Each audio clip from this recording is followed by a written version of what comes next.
ዓለም ላይ የተደበቀ ከወትሮ የተለየ ጊዜ መጋረጃን የሰነጠቀ አንድ ጥልቅ ስፍራ አለ። እዚህ ውሃ ላይ መንሳፈፍ ከምትችለው በላይ ቀላል ነው። ምክንያቱም ይህ ስፍራ ራሱ በምድር ላይ ያለው እጅግ ዝቅተኛው ሚስጥር ነው። የሙት ባህር ግን እመኑኝ በውስጡ የያዘው ታሪክ በጣም ያው ነው። ከ3 ሚሊዮን ዓመት በፊት የተፈጠረ ከመጽሐፍ ቅዱስ ሚስጥር ጋር የተያያዘና የጥንታዊቷን ንግሥት ክሊዮፓትራን ውበት ያደመቀ። ዛሬ ወደዚህ ጥልቅ ስፍራ ጠልቀን እንገባለን። ሶዶምና ገሞራ ጥላና ጥቁር ወርቅ ተብሎ የሚጠራውን እውነተኛ ውበት ሚስጥር እንፈልጋለን። ተመልካቾቻችን ቪዲዮውን ላይክ፣ ሼር፣ ሰብስክራይብ በማድረግ ጉዞ ወደ ሙት ባህር። ዓለማችንን ስትመለከት እጅግ ዝቅተኛው ስፍራ የት እንደው ታውቃለህ? እሱ የተራራ ጫፍ ወይም ሰፊ ሸለቆ አይደለም። እሱ የውሃ አካል ነው። በመካከለኛው ምስራቅ በእስራኤልና በዮርዳኖስ መካከል ተወስኖ የሚገኝ ተሰበረ ልብ የሚመስል የውሃ ጥግ አለ። የሙት ባህር ግን ስሙ እንዳያሳስትህ፣ በውስጡ የያዘው ሚስጥር ከህይወት የተሞላ የባህር ዳርቻዎቹን የበላይ ስሜት የሚገዛ ነው።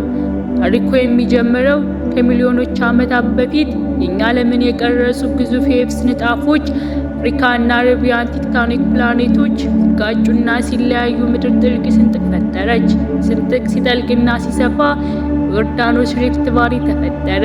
በዚህ ጥልቅ ገደል ውስጥ የዮርዳኖስ ውሃ መፍሰስ ጀመር፣ ግን መውጫ የለም። ደረቃማውና በሞቃት የአየር ጠባይ የንጹህ ውሃ ክፍል ያለማቋረጥ ይተን ጀመር። የሚቀረው ግን ንጹህ የማዕድንና የጨው መንፈስ ብቻ ነበር። የውሃ ወለል ከማንኛውም ሌላ የባህር ወለል በታች ነው። ወደ 430 ሜትር ያህል ዝቅ ብሎ ይገኛል። ይህን አስብ፣ የምድራችንን ታችኛውን ጫፍ መርገጥ ማለት ነው። ስለዚህ ሙት ባህርን ስትመለከት እያየህ ያለው ዝም ብሎ አይደለም። የሚሊዮን ዓመታት ጂኦሎጂ በታሪክ የተቀበረ ሚስጥርና በኬሚስትሪ የተገነባ ተአምር ነው። እሱ ሕይወት የሌለው ግን ሕይወት የሚገዛ ዝቅተኛው ግን ታላቅ የውበትና የጤና ሀብት የያዘ ፕላኔታችን አስደናቂ ገጽ ነው። ሙት ባህርን ስታይ ዓለም ላይ ካሉ የፊዚክስ ሕጎች ጋር የምትጋጭበት አንድ ስፍራ ነው። እዚህ ስትደርስ ከመሬት በታች ባለው ጥልቁ ሚስጥር ትሸፈናለህ። የሙት ባህር ውሃውን ስትነካው የተለመደ የውሃ ስሜት ይረሳል። ገላህን በእርጋታ ዘርጋና ተመልከት። ግሩም ትላለህ። ሰውነት በቅጽበት በውሃው ኃይል ይገፋና ወደ ላይ ከፍ ይላል። ይህ መዋኘት አይደለም፣ እሱ ነፍስን የሚገዛ ልምምድ ነው። ስትተኛ ስሜቱ ልክ እንደ ቀላል ላባ በንፋስ ላይ መንሳፈፍ ወይም በሰማይ ላይ ባሉ ለስላሳ ደመናዎች ላይ መተኛት ያህል ነው። አንተ በውሃው ላይ ነህ፣ ውሃው ደግሞ ይደግፋል።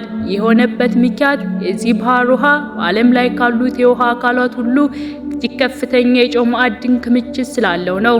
ስሌት ስናየው ከሌሎቹ አንጻር 10 እጥፍ የሚሆን የጨው ማዕድን ክምችት አለው። የውሃ ጥግግት የመሬት ስበት ኃይልን የሚሸፍን ይመስላል። እዚህ ቦታ መረጋጋት ግድ ነው። ጭንቀትህን፣ ክብደትህንና ሕይወትህን ጫና ሁሉ ለሙት ባህር አስረክቧቸው። የመንፈስ አፈፍ ዝም ብሎ አካላዊ ልምምድ አይደለም፣ እሱ መንፈሳዊ ረፍት ነው። ልክ እንደገና የተወለድክ ያክል በጨው ኃይል የታጀበ ከአፈር በታች ባለው በምድር ሚስጥር ላይ የተንጣለልክ ያክል ይሰማሃል። የዓለምን ካርታ ስትመለከት የውሃ አካል ዝም ብሎ የጨው ሐይቅ አይመስልም። እሱ የዘመናት መለኪያ ነው። በሰው ልጅ ታሪክ ውስጥ ከተመዘገቡ ታላላቅ ጥፋቶች አንዱን በልቡ የቀበረው መዝገብ ቤት ነው። ሙት ባህርን ስትመለከት ውሃውን ሳይሆን የእግዚአብሔርን ቁጣ የሸፈነው ሚስጥር እያየ ነው። ቦታ በአንድ ወቅት ሕይወት የሞላበት የኤደን ገነት የሚመስል ነበር፣ እስከዚያች የፍርድ ቀን ድረስ። መጽሐፍ ቅዱስ ጽሑፎች እንደሚናገሩት በዚህ ምድር ላይ ኃጢአትና ክፋት በርትቶ ነበር። የነዋሪዎቹ ሕይወት ፈጣሪን እስከ ማስቆጣት ደርሷል። ንብረትና ሀብት የተረፈው የሎጥ አጎት የሆነው ታላቁ አብርሃም ከተሞቹ እንዲድኑ ልመና ያቀረበው እዚሁ አቅራቢያ ነበር። እግዚአብሔር መልአክ ሲመጣ ግን ለሎጥና ለቤተሰቡ የሰጠው አንድ መመሪያ ነበር፣ ወደኋላ እንዳትመለከቱ።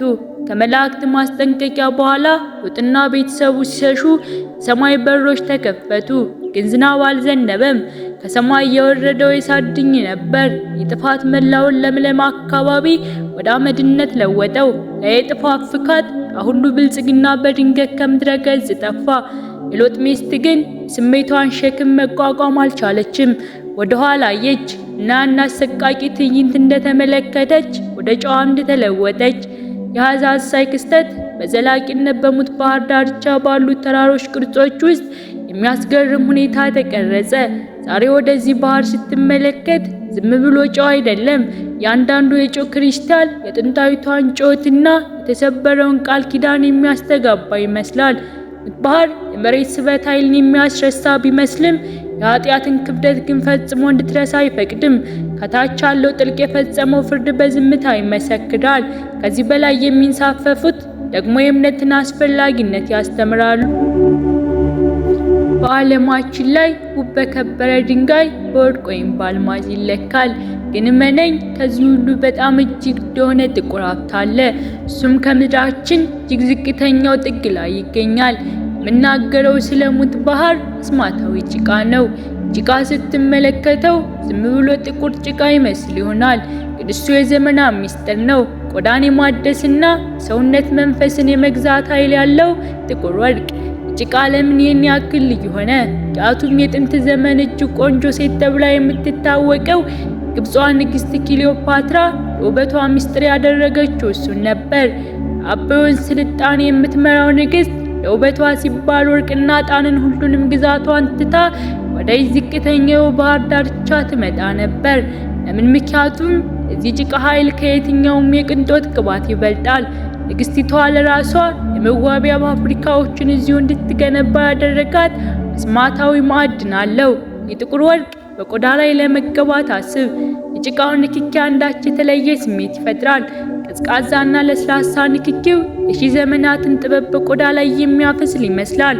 ጭቃው ሲደርቅ ቆዳ እንደ ማግኔት አድርጎ የሚይዝ ሁሉንም የቆየ ሸክምና ቆሻሻን ጎትቶ ይወስዳል። ፊትና ሰውነት ላይ ያለው ሸክም ሁሉ የተነሳ መንፈስ ነፃ የሆነ ያክል ይሰማሃል።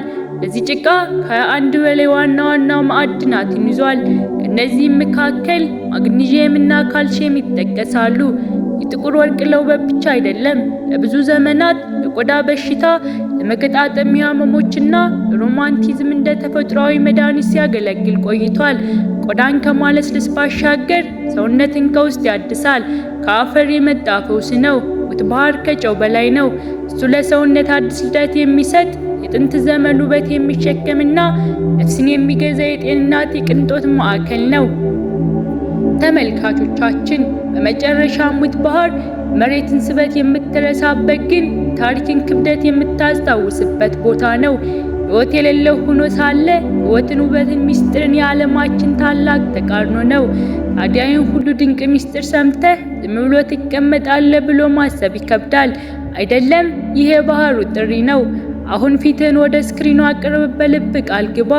የጥንታዊቷ ንግስት ክሊዮፓትራን ፈለግ ተከትለ ወደዚሁ ጥቁር ወርቅ ትመጣለህ። በጨው ኃይል ተደግፈ እንደ ላባ ትንሳፈፋለህ። ተመልካቾቻችን ቪዲዮን ከወደዳችሁ ላይክ፣ በዚህ ታላቅ ጉዞ ዓለምን አብረን እንድንዘልቅ ሰብስክራይብ የሚለውን ቁልፍ በተን ተጫኑ። እናም አትስሩ። የሙት ባህር የትኛው ሚስጥር፣ የትኛው ገጹ በጣም አስደነቃችሁ? ኮሜንት ሴክሽን ላይ አሳውቁኝ። በሚቀጥለው ግሩም ነው በሚያስብል ጉዞአችንና ትንታኔያችን እስክንገናኝ ድረስ የህይወት ጉዞ ክብደት በሌለው ደስታ የተሞላ ይሆንልህ። ቸርን ሰንብት።